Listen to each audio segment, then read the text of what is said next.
Hello everyone and welcome back to another episode of One Football Debates. We have Stephen Howson FC and Statman Dave. They're going to be answering this question. Which player should be the wild card in the England squad for the World Cup? So many great players could be in there, but they probably won't make it. So I'm going to give each person 30 seconds to lay down their case before they go one-on-one. So first up, I'm going to go with Statman Dave. There you go.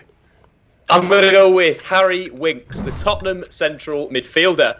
He did make his international debut this year against Germany and performed very well, but has missed out on the last squad. And I really feel he is the guy that England need in central midfield to do a job that not many players can do within the current England setup. And that is why I'm going with Harry Winks as my wild card for the World Cup.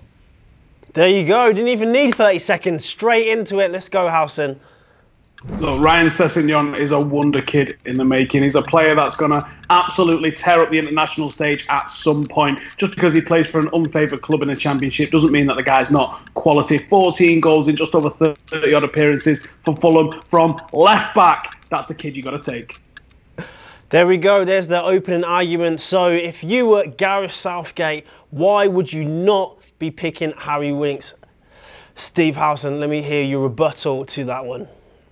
I haven't got much of a reason to not take Harry Winks. I actually agree with Dave in this one in a little bit that I think Harry Winks is a hell of a footballer. I think he's criminally underrated at Tottenham, but he's a player that I don't think has played as much football as he could have done this season because of how good Tottenham are doing. I would rather take somebody that's playing week in, week out, can be depended on to play a lot of games in a short space of time. Harry Winks isn't doing that. And I think even though England have got problems in midfield, I think England needs to be looking elsewhere. We can be very solid when we need to, which is what I think Harry Winks brings to the table. We need to find flair. England lack flair, and flair can win you games and can potentially even win you a tournament.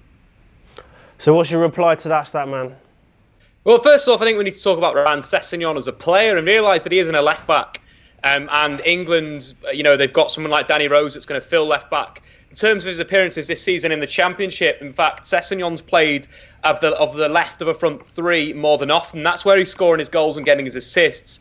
The problem that England have there is that they're already stacked really heavily in this position. You think someone like Raheem Sterling, who's having an unbelievable season at Manchester City, could play on that left-hand side. Or even if you flip over to the other big club in Manchester, and that's Marcus Rashford, who in recent weeks has been Manchester United's best player by a country mile. You take the 2 goals he scored against Liverpool in the biggest game in English football. 2 fantastic finishes. The first goal he made out of absolutely nothing, receiving a flick on for Lukaku, chopping inside and then curling the ball past a Karius that couldn't do anything about that. And I think that's the problem with Ryan Sessegnon, is there's players that are young that already fill his position. So by taking Ryan Sessegnon, it doesn't quite make sense. You're going to have the Theo Walcott of Euro 2004 problem, where Walcott went to that tournament. I don't think he played a single minute. And I don't think you want that with Ryan Sessegnon. I'd rather see this summer Ryan Sessegnon play for the under-21s, play it at his current standard. He's a Championship player. Walcott at that time as well was applying his trade for Southampton in the Championship. So it's a similar thing. And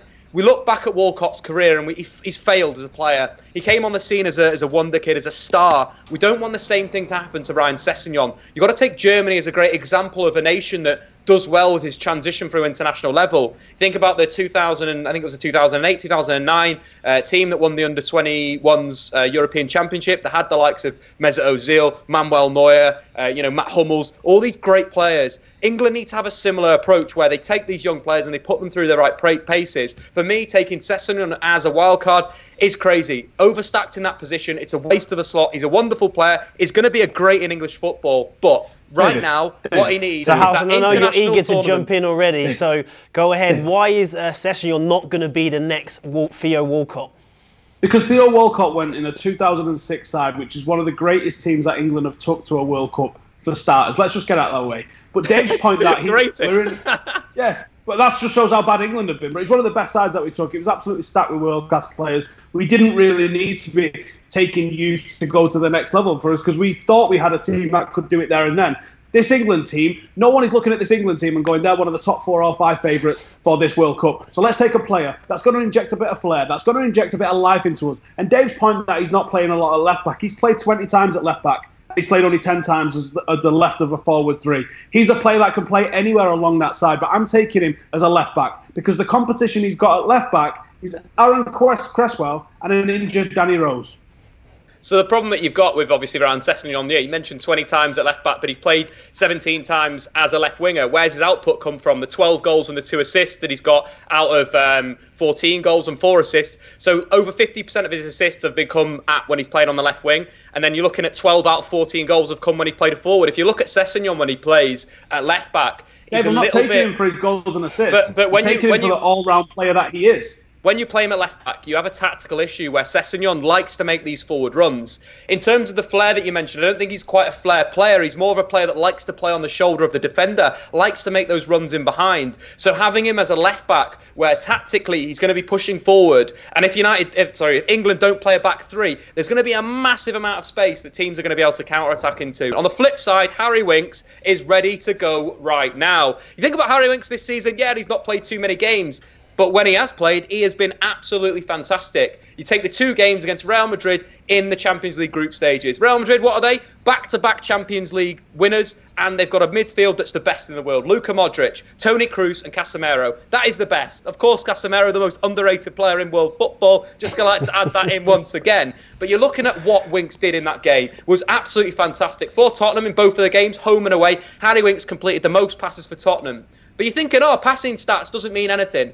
It's about where you're getting the ball to. And you look at both of those games and the impact that Harry Winks has from deep in midfield on both of those ties, it's massive.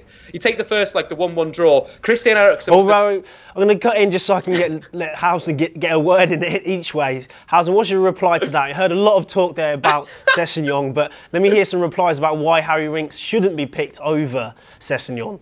I completely agree with Dave that Harry Winks is a player that should be looked at as England's future. I definitely agree with him on that. But what I'm going to say is Harry Winks has only started 9 Premier League games this season. That's it, 9. How are you going to take someone? How do you know that this guy can compete with 3 games in 7 days? Good question. You're talking about Good a player question, here Nelson. There you go. Thank you. Good question, but I'm going to answer that with player that level of performance. He's not played that much this season. Some of the best performances you see at the World Cup are for players that haven't quite played in the season and they've given it all in the World Cup. Going back to my Real Madrid point, in terms of where he's playing the passes to, that love how Statman's still speaking again. Howson, I need you to be stronger in the debate. Eriksen, right? He's slapping you around in this one. He's a great player, right? He's going on. Listen, I don't need to butt in to know that he's wrong on this one. We're not going to take a look. England as a wild card. He's picked the most boring wild card you could have gone with. Harry Winks is a great footballer, and he's a player that's got a lovely pass on him, and he's got a lovely control of a game, but he's pretty boring. He's not what the sort of guy... Look, England aren't going to win this World Cup, so let's have some fun while we're there. Do you know what I mean? Let's take Ryan Sessegnon. Let's make him a new superstar. Let's get in there and let's have some fun in Russia this year. Let's not talk about keeping possession and this, that, and the other. England are garbage. They're not going to win the World Cup. So let's go and have some fun instead. That's quite interesting. Okay, let me ask a quick question to both of you. If we somehow get through to, say, a semi-final, there's an injury, how would your player come off the bench and be impactful? What could they bring that the other player couldn't? Well, my player brings control. Howson makes a really interesting point about England and possession. Harry Winks, in terms of the games against Real Madrid, was playing for the team that had less possession and still found Dele Alli in the second leg. Dele Alli scored 2 goals. That was obviously the player that he's passing to the most, Harry Winks from deep in midfield. That is why he's such a good player. But let's take it a bit further. Let's think about the teams that have previously won the World Cup. If you want to actually take the World Cup as a serious proposition, you think Spain, with the great Barcelona team as their core players, their midfielders that pretty much won them that tournament. You move a bit further, you go to the great, the German team.